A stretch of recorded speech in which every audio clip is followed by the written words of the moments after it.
그런데 정확한 진단이 없으면은 치료는커녕 오히려 그 환자를 더 악화시켜서 죽게 만들 수도 있다는 거예요.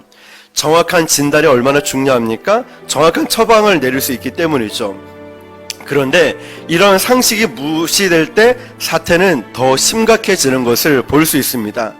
그런데 우리는 가끔 우리의 영적인 세계에서도 이와 비슷한 상황들이 발생할 때가 있어요. 무언가 길이 막히고 일이 잘 해결되지 않을 때 답답하고 막막하고 도무지 해법이 없는 것 같아 보입니다. 그럴 때 우리의 신앙은 나름대로 기도도 합니다. 그리고 간구합니다. 그런데 그렇게 뭔가 간절히 기도하고 간절히 하나님께 소원도 하고 하는데 여전히 대답이 없는 것 같아요. 지금 코로나 시대라고 말하는 이 시국에 어렵고 힘든 것 때문에 하나님께 호소를 하고 나아가는데 도무지 응답이 없는 것 같아 보입니다. 그럴 때 우리는 그 원인을 엉뚱한 데 가서 찾아가요. 하나님이 뭔가 나에게 관심이 없어, 하나님의 능력이 모질한가 봐, 이렇게 단정을 짓고 있습니다. 하나님이 안 계신 거 아니야? 하나님을 떠난 사람도 있다라는 거죠. 바로 이런 경우가 위에서 언급한 진단을 제대로 하지 못해서 엉뚱한 처방을 내린 전형적인 예입니다. 여러분, 오늘 본문의 이스라엘 상황이 그랬습니다. 이방 국가의 식민지로 살아가는 자신들의 처지를 보면서 그들은 하나님께 간구했습니다. 하나님, 나 좀 도와주십시오. 하나님, 우리 좀 도와주십시오. 나름대로 금식도 하고 온갖 종교적인 행위를 열심히 했습니다. 우리식으로 얘기하면은 교회도 빠짐없이 잘 나오고 헌금도 열심히 하고 모임도 빠지지 않고 잘했어요. 봉사도 열심히 잘 했습니다. 그런데 여전히 나의 상태가 나아질 기미가 보이지 않는 거예요. 여러분, 결국 그는 이렇게 단정해 버립니다. 그래, 내가 믿는 하나님은 다른 신들에 비해서 뭔가 부족한 게 틀림없어. 혹은 내가 그렇게 열심히 종교적으로 기도도 열심히 하고 예배도 안 빠지고 봉사도 열심히 하고 헌금도 열심히 드렸는데 아무런 반응이 없는 걸 봐서 나에게 하나님은 관심조차 없는 것 같아, 이렇게 말을 합니다. 그러면서 모든 책임을 하나님의 능력의 부재나 하나님의 관심의 부재로 돌려버린다는 것이죠. 그런데 그렇게 말하는 사람들에게 하나님은 오늘 본문 1절 2절에서 분명히 언급하십니다. 여호와의 손이 짧아 구원하지 못하심도 아니요 귀가 둔하여 듣지 못하심도 아니라 오직 너희 죄악이 너희와 너희 하나님 사이를 갈라 놓았고 너희 죄가 그의 얼굴을 가리어서 너희에게서 듣지 않으시게 함이니라. 아멘.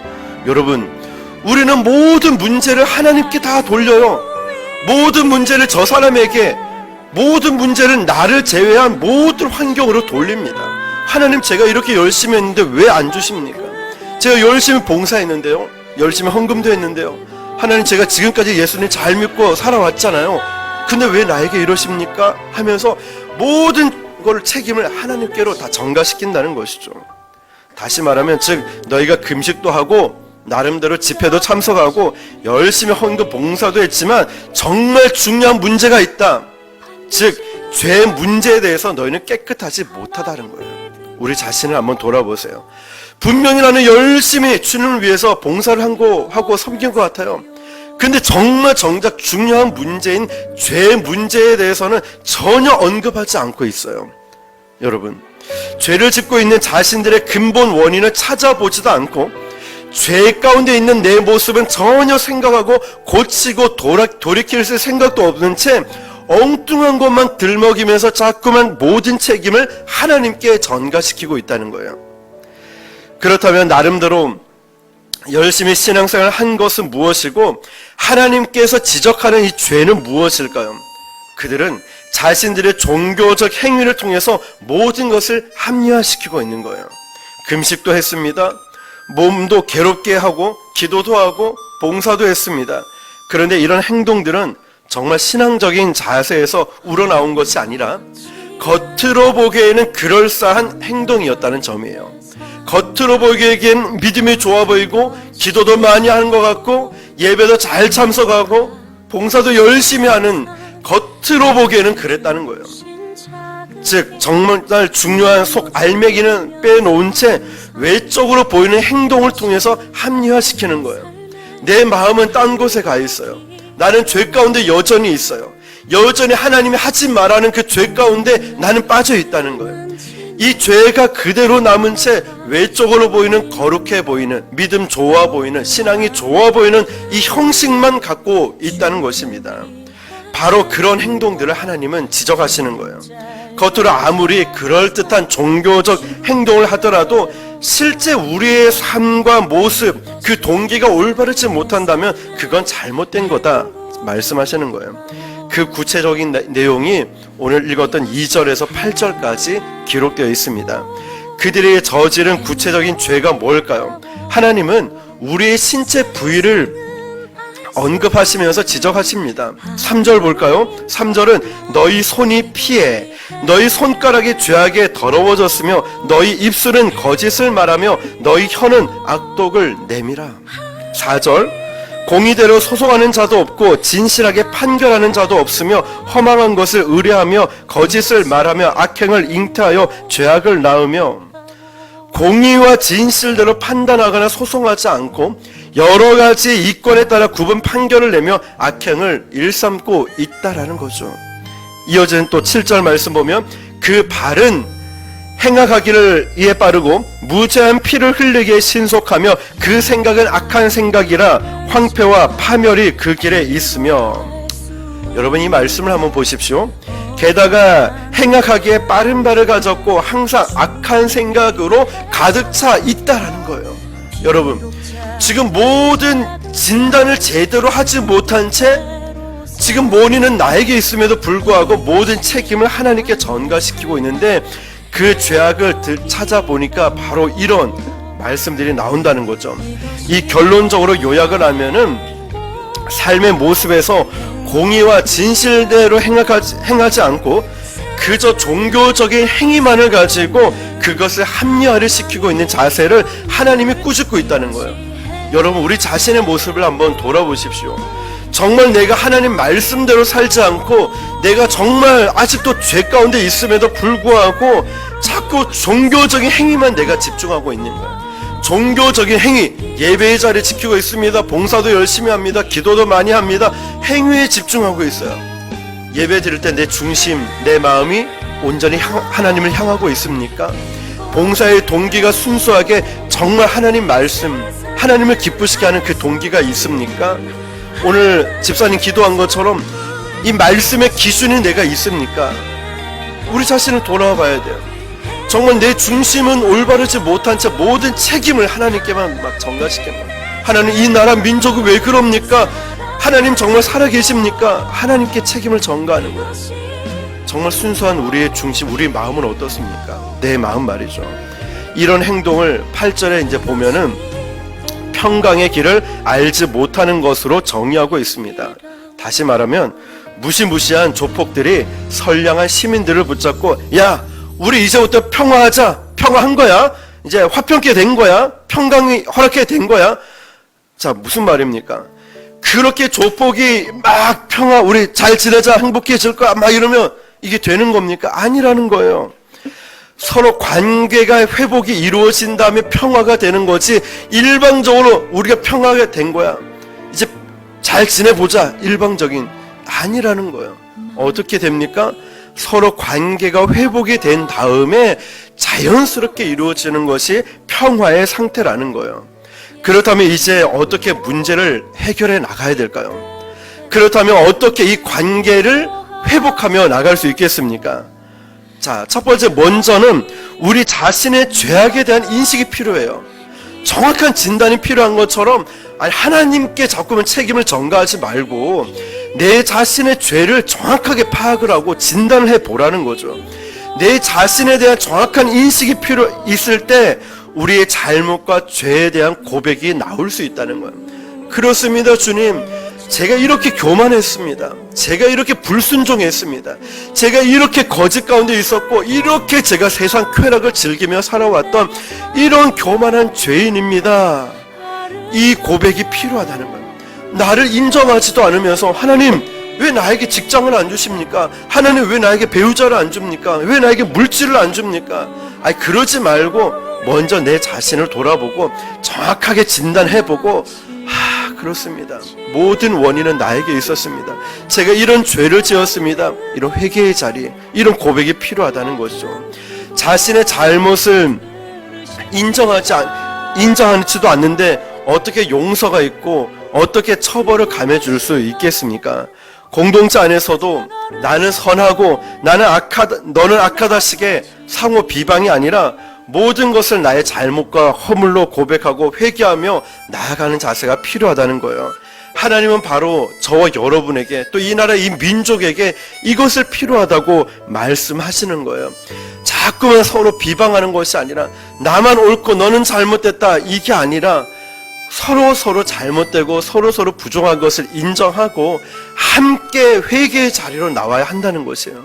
하나님은 바로 이걸 원하고 계신다는 거예요. 저와 여러분, 누군가가 부족하고 연약할 수 있어요. 그때 지적하고 판단하는 것이 아니라 나도 부족하고 당신도 부족하고 우리 모두가 부족해요. 연약합니다. 그렇지만 우리가 함께 회개의 자리에 나가십시다. 이게 필요하다는 거예요. 지금 우리가 우리 죄악과 잘못을 시인하면 하나님 편에서 이제 문제를 해결하시는 거예요. 바로 예수 그리스도를 통해 우리 인간의 죄의 문제를 해결해 주십니다. 그리고 우리가 죄악을 행했던 구체적인 부분에서 우리는 완전히 돌이켜야 됩니다. 회심해야 된다는 거예요. 유턴을 하라는 것입니다. 그냥 말로만 돌이키는 회심이 아니라 진심 어린 행동이 따라와야 된다는 거예요. 하나님 앞에서 진심 어린 이 행동까지, 아무리 내가 잘못했다라고 말을 해도 말과 행동이 일치하지 않고 따라오지 않으면 그게 인정이 됩니까? 정말 우리가 잘못했다라고 말하면 행동도 따라와야 되고, 하나님 앞에 회개했다라고 말하면 내 행동도 따라오는 회심이 있어야 된다는 거예요. 그게 진짜 회심이고 회개라는 거예요. 사랑도 마찬가지죠. 내가 사랑한다 말만 하면 뭐합니까? 행동이 하나도 따라오지 못하는데, 주님께서 원하시는 회심, 회개는 행동을 말씀하시는 거예요. 짐 월리스라는 회심이라는 책이 있습니다. 그 짐 월리스가 쓴 이 책을 보면 컨버전, 회심, 다시 말하면 단순히 마음을 바꾸는 것이 아니라 삶 자체의 방향 전환을 돌이키는 것이다 라고 말하고 있어요. 여러분, 진짜 회심은 방향을 바꾸는 거예요. 방향을 바꾼다는 거죠. 입술에 고백만 말하는 게 아니에요. 입만 살아서 얘기하는 게 아니에요. 삶 전체, 내 삶의 완전한 방식을 완전히 뒤바뀌는 것이 회심, 돌이킴이라는 거예요. 이게 컨버전, 회개라는 거예요. 우리도 이게 필요하지 않을까?